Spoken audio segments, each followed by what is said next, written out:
या देवी सर्वभूतेषु शक्तिरूपेण संस्थिता नमस्तस्यै नमस्तस्यै नमस्तस्यै नमो नमः। या देवी सर्वभूतेषु त्रिशरूपेण संस्थिता नमस्तस्यै नमस्तस्यै नमस्तस्यै नमो नमः। या देवी सर्वभूतेषु शान्तिरूपेण संस्थिता नमस्तस्यै नमस्तस्यै नमस्तस्यै नमो नमः।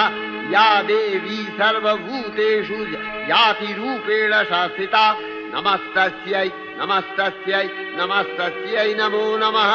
या देवी सर्वभूतेषु लज्जारूपेण संस्थिता नमस्तस्यै नमस्तस्यै नमस्तस्यै नमो नमः। या देवी सर्वभूतेषु शान्तिरूपेण संस्थिता नमस्तस्यै नमस्तस्यै नमस्तस्यै नमो नमः। या